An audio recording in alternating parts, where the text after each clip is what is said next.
Plant px की library जब इस्तेमाल करते हैं तो हमारे पास तीन चीजें एक साथ यूज करनी पड़ती हैं, जैसे कि उसका लॉजिक जो कि पीएलसी के अंदर इंपोर्ट होगा, दूसरा फेस प्लेट और तीसरा ग्लोबल ऑब्जेक्ट। फेस प्लेट और ग्लोबल ऑब्जेक्ट ये हमें स्काडा प्रोजेक्ट के अंदर इंपोर्ट करना पड़ता है और जो प्रोग्राम का एड ऑन इंस्ट्रक्शन है वो हमें पीएलसी के प्रोग्रामिंग सॉफ्टवेयर के अंदर इंपोर्ट करना पड़ता है। जैसे कि आप यहाँ पर देख पा रहे हैं, ये हमारे पास एक एड ऑन इंस्ट्रक्शन है और एक ये फेस प्लेट है और ये ग्लोबल ऑब्जेक्ट है। ये तीनों चीजें जो हैं वेरिएबल स्पीड ड्राइव की प्लांट पीएक्स की लाइब्रेरी में रेडीमेड मिल जाएगी। तो हमने इन तीनों चीजों को अपने पीएलसी प्रोग्राम के अंदर, एड ऑन इंस्ट्रक्शन को हमने पीएलसी प्रोग्राम के अंदर यहाँ पर इंपोर्ट कर लिया है और स्काडा के अंदर हमने इसकी एक फेस प्लेट जो हमें इंपोर्ट करनी थी वो कर ली है और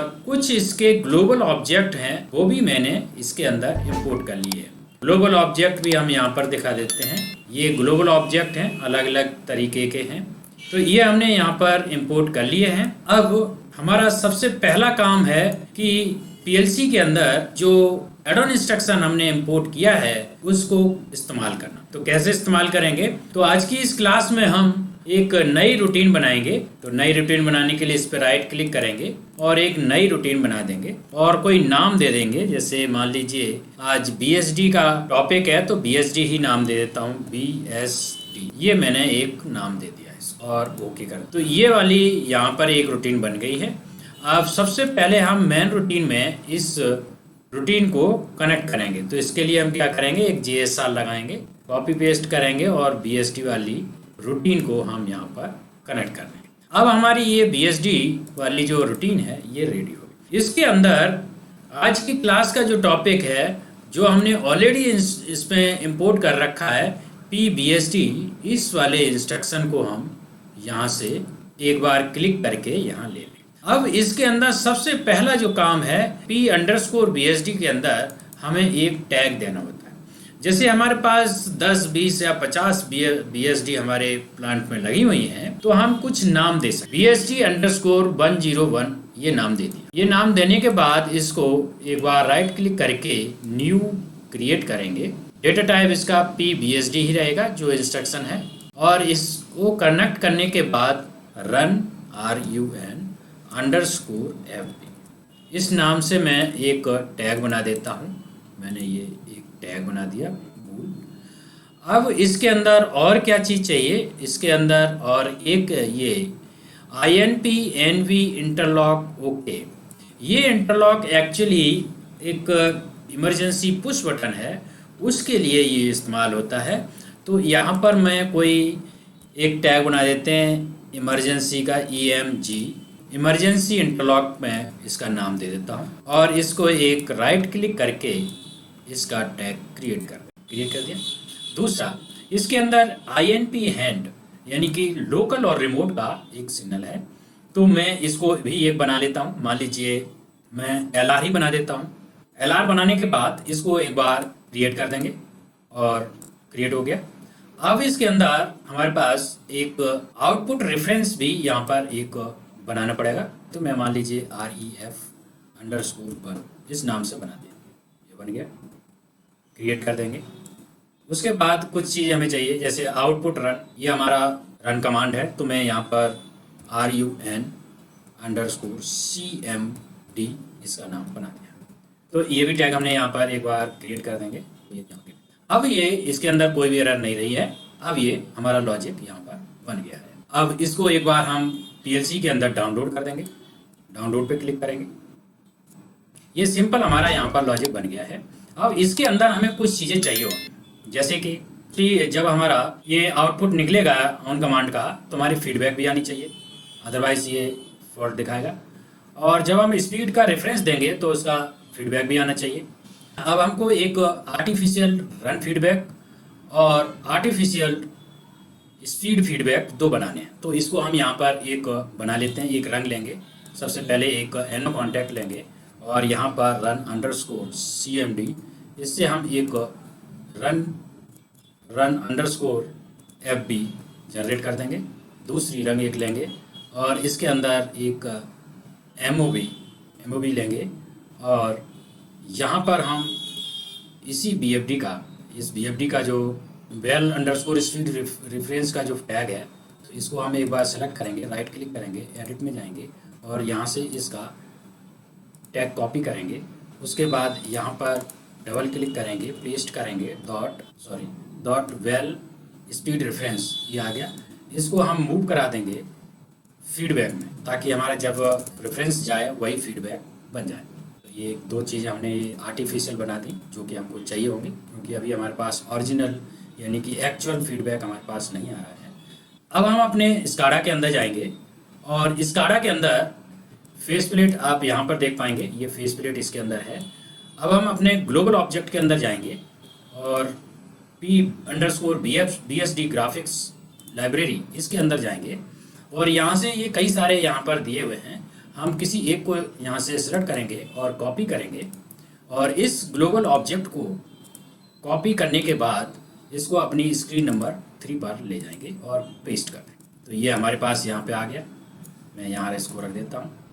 अब इस ग्लोबल ऑब्जेक्ट के अंदर हमें टैगिंग करनी पड़ती है।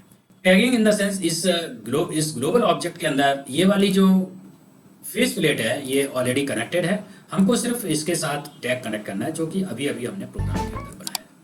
तो हम इसके अंदर जाएंगे और जैसे ये सारे ऑप्शनल लिखे हुए हैं और जो #102 पे है, इस पे हमें अपना जो BSD का टैग है उसको हमें डालना पड़ेगा। तो हम यहाँ पे जाएंगे और यहाँ एक बार इसको रिफ्रेश करेंगे और जो हमारा जो आज अभी बनाया है वो ये वाली ड्राइव है BSD 101। तो इसको सिलेक्ट कर लेंगे और ओके कर देंगे। तो ये ओके हो गई। तो यहाँ पर ये एक हमने यहाँ पर बना लिया। अब स्काडा का भी काम हो गया। एक बार इसको सेव कर देंगे और फिर हम अपने स्क्रीन नंबर 3 को एक बार रिफ्रेश करेंगे। तो स्क्रीन नंबर 3 को हमने रिफ्रेश किया तो ये ग्लोबल ऑब्जेक्ट यहाँ पर आ गया रनिंग में।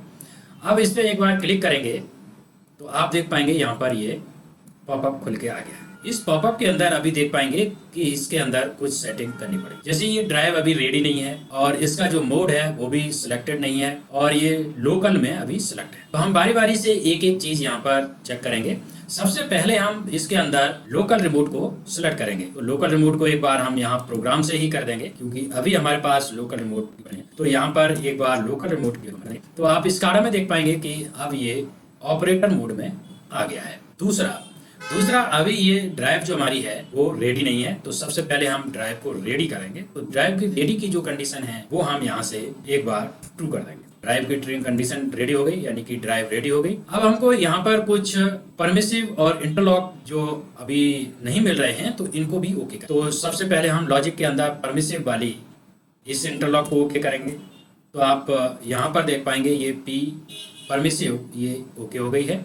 उसके बाद हमको इसके अंदर इंटरलॉक भी ओके करना होता है। इंटरलॉक हमने ओके कर दिया यहाँ से। तो आप देख पाएंगे कि ये इंटरलॉक भी ओके हो गया है। इस टैब के अंदर जैसे कि हम प्रीवियस क्लासेस में भी बताते रहे हैं, इसी तरह की इसके अंदर भी पहली टैब जो है होम की है, दूसरी मेंटेनेंस की है और तीसरी इंजीनियरिंग की, फिर ट्रेंड की और अलार्म कॉन्फ़िगरेशन की और अलार्म्स की और फिर यहाँ हेल्प की है। तो इसके अंदर तो ऑपरेटर के हाथ में केवल स्टार्ट स्टॉप और फ्रीक्वेंसी को कम ज़्यादा करने का यहाँ पर ऑप्शन है। मेंटेनेंस मोड में हमारे पास 2 पेज हैं। एक तो हमारे पास कुछ चीज़ें बाईपास कर सकते हैं, जैसे इंटरलॉक और परमिसिव जो है उसको बाईपास करने की यहाँ पर परमिशन दे सकते हैं।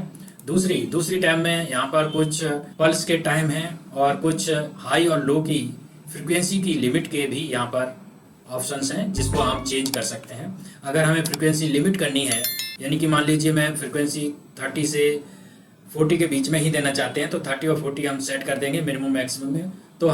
तो ऑपरेटर जो है वो 30 और 40 के बीच में ही BFD को स्पीड की कमांड दे सकता है, उससे कम या उससे ज़्यादा नहीं दे सकता। तो ये मेंटेनेंस टैब हो गई और मेंटेनेंस टैब का दूसरा पेज हो गया। अब ये तीसरा पेज है जो इंजीनियरिंग का है। इसके अंदर हमारे पास कुछ जो चीज़ें हैं जो कि स्केल होकर के यहाँ से दे सकते हैं। जैसे फील्ड से अगर कोई सिग्नल आता है तो वो 0 से 32,767 से के फॉर्म में और 0 से कितना देना चाहते हैं वो हम यहाँ पर दे सकते हैं। मान लीजिए मैं यहाँ पर 0 से 60 कर देता हूँ और ऐसे ही आउटपुट भी हम 0 से 60 कर सकते हैं, जो कि वापस स्केल होकर के 0 से 32,767 में जाएगा। या फिर जो भी रेंज होगी वो यहाँ से हम दे सकते। दूसरी टैब में हमारे पास इसके अंदर ड्राइव का जब हम ड्राइव को स्टार्ट करेंगे तो हमें फीडबैक चाहिए या नहीं चाहिए। तो हमको फीडबैक चाहिए है तो हम इसको क्लिक कर देंगे, तो फीडबैक हमारे पास ये चाहिए होगा तो इसके लिए। उसके अलावा क्लियर कमांड्स ऑन रिसिप्ट, जब हमारी ड्राइव चल जाए तो कोई अगर अलार्म है तो क्लियर हो जाएगा। न्यू स्टार्ट और stop, reset reject faults, drive can be job, drive run in the reverse, ये हमारे पास ऑप्शंस हैं। अगर रिवर्स में चलानी तो रिवर्स के लिए सेलेक्ट कर देंगे। फिर इसके अंदर और भी फीचर्स हैं इंटरलॉक को इनेबल डिसेबल करने का। उसके बाद और एक पेज है, इसके अंदर भी ऑपरेटर और प्रोग्राम मोड के लिए कुछ चीज़ें यहाँ पर दी हैं, वो भी हैं।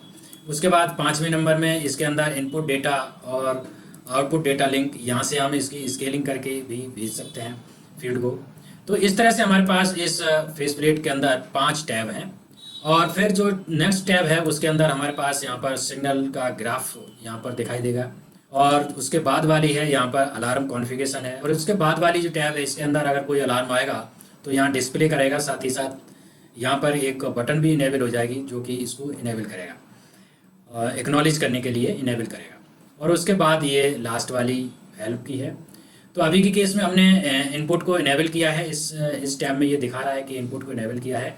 तो यहाँ पर हमारे पास एक ऑप्शन आया है कि यूज रन फीडबैक, इस पर आपको क्लिक करना पड़ेगा तभी ये यूज करेगा। तो ये सारी हमने यहाँ पर सेटिंग एक बार कर दी हैं। इसका जो रन फीडबैक है वो लाइन में ले लिया है। अब एक बार इसको देखते हैं कि ये हमारा अभी तक इनेबल नहीं हुआ है, तो हमारे पास कुछ और भी इसके और भी इंटरलॉक हैं, इनको भी हमें इनेबल करना पड़ेगा। जैसे ये कुछ ओके लिखे हुए हैं, इन सबको हम यहाँ पर इनेबल कर देंगे। तो आप देख पाएंगे ये इसका जो फेस प्लेट है इसमें स्टार्ट और स्टॉप के लिए, स्टार्ट अभी स्टॉप्ड है और स्टार्ट के लिए बटन रेडी है।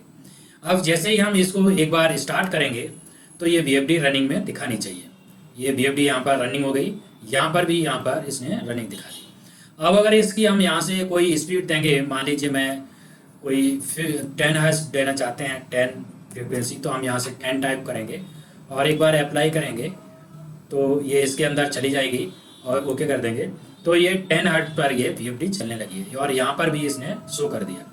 10 की जगह अगर हम 20 हर्ट्ज पर चलाने चाहते हैं तो 20 हर्ट्ज कर देंगे, अप्लाई करेंगे तो यहाँ पर आप देख पाएंगे ये 20 हर्ट्ज पर VFD चलने लगी। अब अगर हम इसी के केस में इसी वक्त अगर हम इमरजेंसी लगा देते हैं, अगर हमने यहाँ इमरजेंसी पुश बटन एक बार अगर प्रेस कर दी तो ये VFD स्टॉप हो जाएगी और एक अलार्म जनरेट कर देगी। अभी यहाँ पर आप देख पाएंगे कि अलार्म इसके अंदर आ गया है। आप अलार्म्स के अंदर जाएंगे तो यहाँ पर दिखा रहा है कि इंटरलॉक ट्रिप अलार्म, ये इसने यहाँ पर दे दिया कि आपका ये ट्रिप हो गया है। और इसको यहाँ से हम एक बार एक्नॉलेज कर सकते हैं, एक्नॉलेज कर दिया।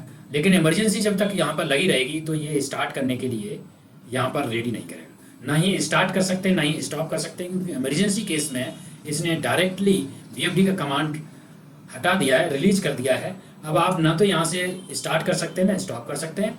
ये MCC पैनल से ही, यानी कि फील्ड से ही जो ऑपरेटर इस पर काम कर रहा है वो ही इसको स्टार्ट स्टॉप करेगा। यानी कि ये स्काडा PC से कोई भी यहाँ से स्टार्ट स्टॉप नहीं कर सकता है, क्योंकि इसमें इमरजेंसी पुश बटन लग गई है। एक बार जैसे ही हम इमरजेंसी को रिलीज कर देंगे उसके बाद आप देख पाएंगे कि इसके अंदर स्टार्ट और स्टॉप के लिए रेडी हो जाएगा। अब अगर हम इसको एक बार स्टार्ट करेंगे तो ये स्टार्ट हो जाएगा और अगर स्टॉप करेंगे तो स्टॉप हो जाएगा। तो इस तरह से इसके अंदर कुछ फीचर्स थे। हमने सिर्फ प्लांट PX की लाइब्रेरी से इसकी फेस प्लेट और इसके ग्लोबल ऑब्जेक्ट को अपनी स्काडा के अंदर इंपोर्ट किया और इसका जो एड-ऑन इंस्ट्रक्शन है वो हमने लॉजिक के अंदर इंपोर्ट किया। और इस तरह से आज की क्लास में हमने वेरिएबल स्पीड ड्राइव का लाइब्रेरी को यूज करके इसकी फेस प्लेट को टेस्ट किया। तो आज की क्लास में बस इतना ही। Thank you for watching this video. अगर आपको ये वीडियो पसंद आई तो लाइक करें, शेयर करें, और अगर आपने अभी तक हमारे चैनल को सब्सक्राइब नहीं किया तो सब्सक्राइब कर लें, साथ ही साथ बेल आइकन को क्लिक कर लें ताकि हमारे लेटेस्ट वीडियो के अपडेट्स आपको टाइम से मिल सके। और अगर आपका कोई क्वेश्चन है, कोई डाउट है या फिर इस प्रोसीजर को करने में कोई प्रॉब्लम आती है तो आप नीचे कमेंट बॉक्स में पूछ सकते हैं। Thank you.